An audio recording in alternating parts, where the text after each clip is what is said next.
जो टॉपिक है वो है शुक्लगत रोग। अध्याय 6 शलाक्य तंत्र पर। ठीक है, इसका जो डेफिनेशन वो है, शुक्लगत रोग की उत्पत्ति कफ के प्रसाद भाग से होती है।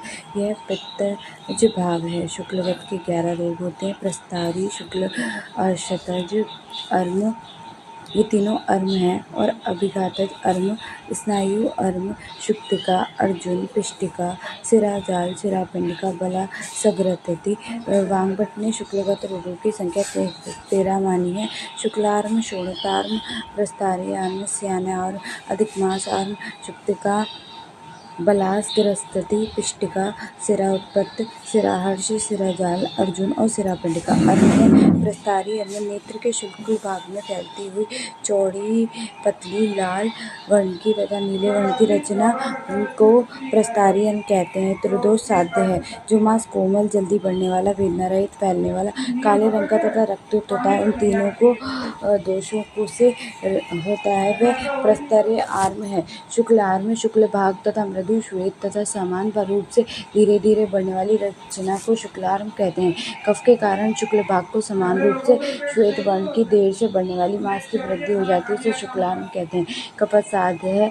लोहितार्म, शुक्ल भाग में कमल के समान लाल वर्ण की मांस वृद्धि को लोहितार्म कहते हैं। लोहितार्म का वर्णन, इसका वर्णन मिलता है वांगभट्ट ने शोणित आर्म से इसका वर्णन मिलता है। शोणितार्म के समान चिकना, कमल के समान मांस की अधिक वृद्धि होती है। लोहितार्म रक्त साध्य होता है। अधिमास आर्म, ये रक्त के समान वर्ण का मृदु, मोटा, विकसित और श्याव वर्ण की रचना वाला अधिकमास आर्म है। सूखे रक्त को पिंड की भांति श्याव वर्ण, मोटा या चौड़ा होता है, उसे अधिमास जार्म आर्म कहते हैं। साध्य त्रिदोषज व्याधि है। स्नायु आर्म, नेत्र के शुक्ल भाग में खुरदुरी, पीत वर्ण की मांस वृद्धि को स्नायु आर्म कहते हैं। त्रिदोष साध्य होती है। स्नायु स्नायु के समान होती है। अर्म चिकित्सा है। अर्म ने सुश्रुत में छेदन कर्म का निर्देश दिया है। पूर्व कर्म, रोगी को स्निग्ध भोजन कराकर तत्पश्चात प्रयत्न पूर्वक बिठाएं और वैद्य लवण आदि चूर्ण को आंख में लगाकर नेत्र से शोभित करें। प्रधान कर्म है फूले हुए अर्म प्रदेश का स्वेदन करना चाहिए। तत्पश्चात इस स्थान का चालन करना चाहिए। जिस स्थान में अर्म बली पड़ जाए, वह दिश वर्णित यंत्र में पकड़कर रोगी को अपांग की ओर देखना और कहें कि वैद्य मचुंडी से अर्म को ऊंचा उठाकर सुई से डोरा पिरोकर अर्म के नीचे डालकर उसे कुछ ऊपर उठा दें। वैद्य इस कार्य को शीघ्रता से न करें, अन्यथा अर्म के टूटने का भय रहता है। ऊपर तथा अधोभाग में वट्टम को दृढ़ से पकड़े, अन्यथा शस्त्रकर्म करने में बाधा आती है।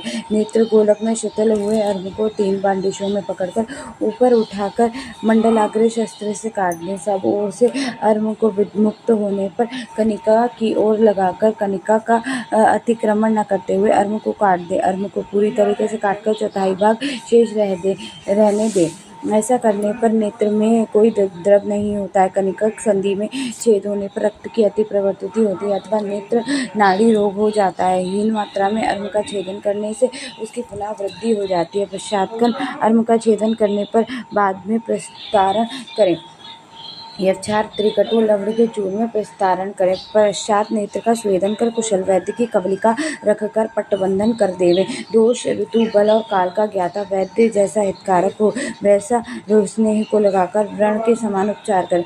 3 दिन बाद पट्टी खोलकर हाथों को गर्म करके नेत्र पर रखकर स्वेदन करें तथा नेत्र का शोधन करें। अर्म के शेष भाग को लेके अंजन का प्रयोग करें। जो अर्म छोटा, दही के समान आभा वाला, नील आभा वाला, रक्त की आभा वाला, दूसर वर्ण का एवं पतला हो, उसकी शुक्री की भांति चिकित्सा करनी चाहिए। जो अर्म चर्म के समान मोटा तथा स्नायु से आवृत हो एवं जो चर्म कृष्ण मंडल तक पहुंच जाए, उसे अर्म का अवश्य छेदन करना चाहिए। सम्यक चिनाक्त दक्षिण, जो अर्म सम्यक छेदन हेतु नेत्र गोलक का वर्ण विशुद्ध तथा नेत्र का कार्य ठीक प्रकार करता है। नेत्र क्लम रहित रहता है, उपद्रव रहित रहता होता है। आधुनिक मतसा पेटिजायम कह सकते हैं। पेटिजायम, it is derived as a name from the Latin word petrigon meaning a wing. Petrigon is a wing, shaded fold conjunctiva encroaching upon the cornea from either side within the interpalpable fissure. Etiology is not exactly known, however it is usually seen in people living in a hot climate, people working in sunny, dusty and sandy atmosphere. It usually occur in the elderly male doing outdoor work bilaterally, maybe unilateral or bilateral, using on the nasal side, but may not occur on the temporal side. The main cause of the degenerative changes in the subconjunctival tissue. The parts are three part: head, neck and body. Head is apical part, neck is limbal part and body is scleral part. Head is present on the corona, neck is present on the narrow part of limbus and body is extended between limbus and canthus. Depending upon the progression, it may be progressive or regressive. Petrium, progressive petrygam, it is a thick, fleshy and vascular. It gradually increases in size and enroaches toward the center of the cornea. At times, it may cover the pupillary area. Regressive petrium, it is thin, atrophic, innervated with a little vascularity. Later on, it becomes thin and stop growing. However, it will never disappear completely. Symptoms, it is usually asymptomatic. There is cosmetic disfiguration.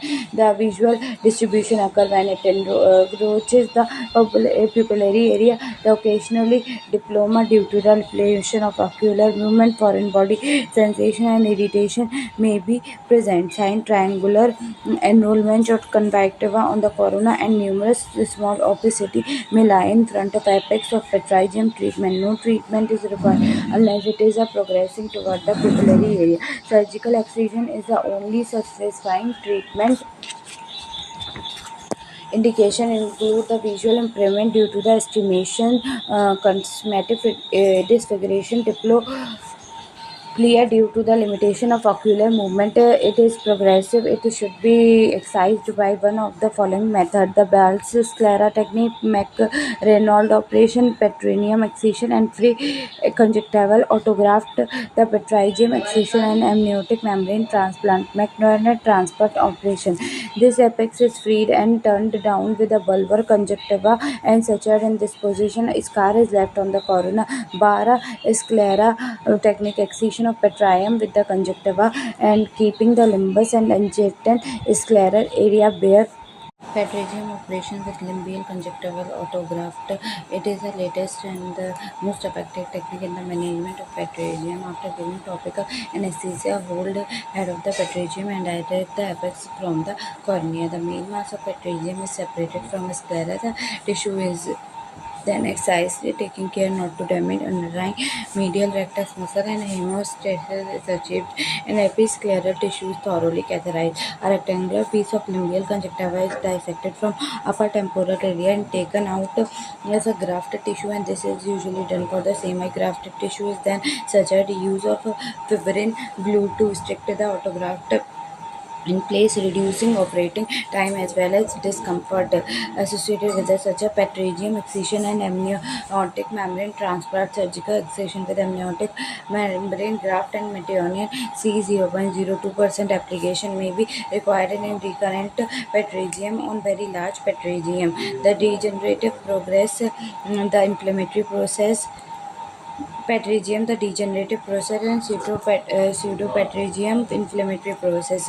The petrogenium is a probe, cannot be passed under the neck, always situated in the palpable fissures, either progressive, regressive, and stationary, usually seen in elderly person. A probe can be in pseudopetrogenium. A probe can be passed situated at the medial meridian, always stationary, can occur in any age. शुक्तिका नेत्र श्वेत भाग का श्वेत वर्ण के मां सदृश जल जुक्ति के समान आभा लिए बिंदु हो सकती है, उसे शुक्ति संज्ञा दी गई है। पैतिक साध्य रोग है। पित्त के कारण शुक्ल भाग में श्वेत श्याव वर्ण और पीत वर्ण के बिंदु हो जाते हैं। सारा श्वेत भाग मैल के ढके दर्पण की तरह प्रतीत होता है। इसमें दाह एवं वेदना होती है तथा रोगी अतिसार, प्यास और ज्वर से पीड़ित रहता है। चिकित्सा: अम्ल, अधियूष और शुक्तिका में सिरा मोक्षण वर्जित है तथा लेप से काष्ठोदन चिकित्सा क्रम करें। विरेचन के बाद दोषों को निकल जाने पर शीतल द्रव्यों द्वारा निर्मित अंजन दे। वैद्यमणि, स्तपेटिका मणि, मूंगा मोती शंख की भस्म, चांद की भस्म, सोने की भस्म की चूर्ण करके शकरा और मधु से युक्त कर नेत्रों में अंजन के रूप में प्रयुक्त करें। शुक्तिका रोग की पित्तज अभिसंधि की तरह चिकित्सा करें। आधुनिक मतानुसार ज़ेरोफ्थोमेलिया कह सकते हैं। The syndrome derived in the eyes due to the deficiency of vitamin A is known as xerophthalmia, usually associated with PEM, which is protein energy malnutrition and infections. The etiology dietary deficiency of vitamin A, which may be due to the prolonged defective absorption of vitamin A owing to the digestive disturbance like chronic diarrhea and helminthiasis. The diminished intake of vitamin A, excessive utilization of vitamin A as in serious debilitating illness. Age usually present in age of 1 to 5 years. Males sex are more prone for diagnosis and therapeutic purpose. WHO classification of xerophthalmia is used. ZN night blindness, ZIA conjunctival xerosis, ZIB pitosis, spot S2 corneal xerosis, X3A corneal ulceration, ketomalacia affecting less than 1/3 of corneal surface, Z3B corneal ulceration, ketomalacia affecting more than 1/3 of corneal surface, XS corneal scar due to xerophilia, XFA xerophilia fundus. Clinical feature XN, which is night blindness. The earliest symptoms of xerophilia in night blindness. The child collide with the object while moving about in dim light. The night blindness is due to defective regeneration of visual purple and darkness. Normal cycle of regeneration of visual purple is known as Wald cycle. The ZXIA conjunctive xerosis. It is characterized by the lack of luster of conjunctiva associated with the wrinkling and pigmentation. These patches are usually seen in the temporal quadrant but may involve the nasal quadrant as well. XIB pitosis spot. Pitosis spot is raised silvery white foamy triangular patch of keratinized epithelial with base towards the limber situated on the bulbar conjunctiva on temporal quadrant and less frequently nasal. It is usually bilateral. X2 the corneal xerosis. The cornea become dull and lustrous. The corneal sensation is reduced and its surface becomes pebbly. The X3A and X3B the corneal ulceration keratomalacia. It is a late stage of xerophilia in which the cornea appears cloudy and soft. The small ulcers 1 to 3 mm occur peripherally. They are circular with step margins and are sharply demarcated. If appropriate therapy is given, stromal defect involving less than 1/3 of the corneal surface usually heal, leaving some useful vision. However, large stromal defect S3B stage usually result in blindness. XS corneal scar of different densities or sizes are left after healing of the ulcer. The XF xerophthalmic fundus. It is characterized by typically seed-like raised whitish lesions scattered uniformly over the fundus at the level of optic disc. Treatment for conjunctiva xerosis: artificial tears 0.7% hydroxyl propyl methyl cellulose or 0.3% hypomalylase should be instilled 4 to 5 times a day. Vitamin A therapy treatment schedule apply to all the stages of active xerophthalmia. Oral administration is preferred method. However, in case of repeated vomiting and severe diarrhea, intramuscular injections of water immiscible preparation should be given. The WHO recommended schedule is given below. All the patients above the age of 1 year, except women of reproductive age, should be given 200,000 IU of vitamin A orally or 100,000 IU by intramuscularly injected immediately on diagnosis and repeated the following day and 4 weeks laterly. The children under the age of 1 year and who weight less than 8 kg should be given half the dose of the patient of more than 1 year of age. Women of reproductive age should be treated with daily dose of 10,000 IU of vitamin A. Treatment of underlying causes. In the stage of ketomalacia treatment, The stage of keratomegalia, treatment of bacterial corneal ulcer should be given the recommended daily dose of vitamin A for various age groups are as follows: 6 to 12 months, 350 mcg; 1 to 3 years, 400 mcg; 4 to 6 years, 400 mcg; 7 to 10 years, 500 mcg; 11 to 14 years, 600 mcg; 15 to 17 years, 700 mcg; 18 years and older, 700; pregnant lady, 700 mcg, and breastfeeding 950 mcg। Arjun, शुष्क भाग में खरगोश के रक्त के सदृश एक बिंदु होता है, उसे अर्जुन कहते हैं। यह रक्त साध्य व्याधि है। शुक्ल भाग में खरगोश के रक्त के सदृश लाल चिकने वेदनाहीन बिंदु को अर्जुन कहते हैं। चिकित्साएं: अर्जुन, रोगी को शांत करने के लिए पित्त अभिषेक में प्रयुक्त चिकित्सा विधि का प्रयोग करना चाहिए। एक सुमधुर शकरा स्तन्य दारू, हरिद्रा, मुलेठी और संदर्भ लवण से नेत्र का परिषेक करें और अंजन लगाना चाहिए। अम्ल वर्ण के द्रव्यों से नेत्रों का आश्चर्योदय हितकर होता है। शकरा, मुलेठी, कटवंग, दही का पान, शहद, अम्ल पदार्थ, सैंधव लवण, बिचौरे, नींबू का रस, बदरी फल, खट्टे अनार के दाने और अम्ल द्रव, इनमें से एक एक या दो अथवा तीन या युक्त करके नेत्र का आश्चर्योदय करना चाहिए। लेख के अंजन, लौह चूर्ण, सभी प्रकार के धातुओं, सभी प्रकार के लवण, सभी प्रकार के रत्न, हस्तिदंत, गौ का सींग, अवसाद, गजन की औषधियाँ, मुर्गे के अंडे को छिलके, लहसुन की गिरी, त्रिकटूर, करंज के बीज, इलायची, इन द्रव्यों को लेकर आग में अंजन रूप में प्रयुक्त करें। इस लेख का अंजन है: रक्त विस्तारण से पुष्पाक तक की पूरी क्रिया की समाप्ति तक विषाणुनाशक संपूर्ण विधि के पश्चात अंजन का प्रयोग करें। कुशल वैद्य इस चूर्ण को अव्रण शुक्र का नाश भी करता है। सिरोपात, सिरोहर्ष, सिराजाल, अर्जुन की चिकित्सा रक्त अभिसंधि की भांति करें। अर्जुन से में शकरा, मस्तु और मधु में आश्चर्योदय करें। स्फटिक, केसर, शंख, मुलेठी और मधु के साथ अंजन करें। सौवीर अंजन या शंख चूर्ण को मधु के साथ या समुद्र पेन को मधु या मिश्री के साथ अंजन करें। आधुनिक मत में इसे सब कंजेनाइटल हेमरेज कहते हैं। What is subcongenital hemorrhage? It is common since the conjunctival vessels are only loosely supported. It may vary in the degree when petechial spot to extensive extravagances of the blood. Etiology: direct trauma to the eye. It is the most common of subconjunctival hemorrhage. It may be in the form of local trauma to conjunctiva due to the injury and the subconjunctival injections. Posterior limit of hemorrhage is visible. Severe conjunctivitis due to the pneumococcus, adenovirus, etc. Head injury, etc. Example: fracture of the base of the skull or injury to the orbit. Blood usually seeps under the conjunctiva 12 to 24 hours after the head injury. Posterior limit of hemorrhage is not visible.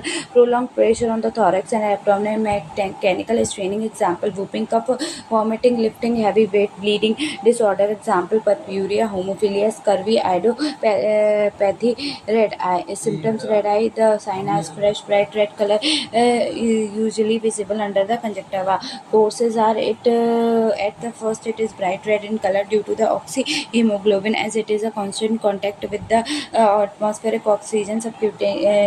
Subsequently it changes to the blackish red or orange yellow due to the breakdown of the oxyhemoglobin. Ultimately it get absorbed within 2 to 3 weeks, depending on the amount of the hemorrhage. Treatment: no treatment is necessary in the most of the cases. That is, it is absorbed automatically. The underlying cause: the placebo therapy with the anti-sestigen eye drop. Assurance of patient: cold compression in the initial stage to check the bleeding, followed by the hot compression which may help in the absorption of the blood in the late stages. पिष्टिक: नेत्र के शुक्ल भाग में चावल की पिष्टी के समान श्वेत वर्ण का जल की तरह दिखने वाला अभरा हुआ गोलाकार बिंदु को पिष्टिक कहते हैं। कफ साध्य होता है। पिष्टिक के समान श्वेत होते हुए बिंदु को पिष्टिक कहते हैं। कफ और वायु के प्रकोप से शुक्ल भाग में चावल की पिष्टी की तरह उभरा हुआ तथा मैल के ढके हुए शुक्र और तुलमास को पिष्टिक कहते हैं। चिकित्सा है: सौंठ, पिपली, नागरमोथा, सांभर लवण और श्वेत मरीच के मातुलंग के रस से पीसकर नेत्र में अंजन करने को पिष्टिक कहते हैं। बड़ी कटेरी का फल जब पकने लगे तब उसमें पीपली और स्रोतांजन भर देना चाहिए। 1 सप्ताह तक के बाद उसे पीसकर अंजन के लिए रूप में प्रयोग करना चाहिए। उक्त विधि की से ही बड़ी कंटकारी, सहजन, इंद्र वारुणी, परवल, चिरायता और आंवला, इनके फलों को पिपली का चूर्ण स्रोता अंजन भरकर नींबू के रस के साथ पीसकर अंजन करना चाहिए। बला सग्रस्थित और पिष्टिक में सिरावेद को छोड़कर कफ अभिषेक की भांति चिकित्सा करें। बीज पुर के रस से भावित त्रिकटु तथा कटफल का अंजन करें। आधुनिक मत के अनुसार पिंगेलुसा कह सकते हैं। पिंगलू Pingusia is derived from the Latin word pinguis, means fatty fish. Pingusia is a type of conjunctival degenerative in the eye. It is extremely common. It is seen in a yellowish white deposit on the conjunctiva adjacent to the limbus. It can be appear on either side of the corona, but they usually appear on the nasal side. It may increase in size over years. Historically, it shows the degeneration of the collagen fiber of conjunctival stroma with the thickening of the overlying epithelium and occasionally calcification. It is more prevalent in a tropical climate and in a person with UV exposure. It may enlarge slowly. Benign condition require no treatment if cosmic in a surgical excision is done. सिरा जाल शुक्ल भाग में जाल सदृश कठिन बड़ी रक्त वर्ण की सिराएं जो कि चारों तरफ फैली हुई होती हैं, उसे सिराजाल संज्ञा दी गई है। ये रक्त संधि साध्य व्याधि है। सिराजाल में वृद्धारण लाल वर्ण घना उभरा हुआ सिराओं का जाल होता है। चिकित्सा सुश्रुत ने इसे छेदन कर्म करने को कहा है। सिराजाल में जो कठिन सिराएं हो उसे बटिश के पकड़कर ऊपर उठाकर मंडलाकार शस्त्र से काट देना चाहिए। अष्टांग हृदय काल में सिराजाल की चिकित्सा हृदय अभिषेक के समान कही गई है। सिराजाल में कठिन सिराएं जिसमें लेख्य औषध लाभ करना हो तो अर्म की भांति चिकित्सा करें। आधुनिक में इसे डिफ्यूज एपिस्क्लेरिटिस कहते हैं। The word sclera means the Greek word meaning the heart. It forms the posterior fasciculus part of the eyeball. It is outer surface covered by tannin capsule and bulbar conjunctiva. Its inner surface lies in a contact with the choroid in anterior part near the limbus. Sclera encloses a furrow, the canal of the sclera at the entrance of the optic nerve. The sclera is modified into sieve-like membrane, the lambia crebosa. The sclera consists of 3 layers without inward epileptic tissue, sclera proper and lamina fusca. The inflammation of the sclera. Inflammation of sclera occur in two forms: the episcleritis and scleritis. It is in the benign episcleritis is the benign inflammation of episclera.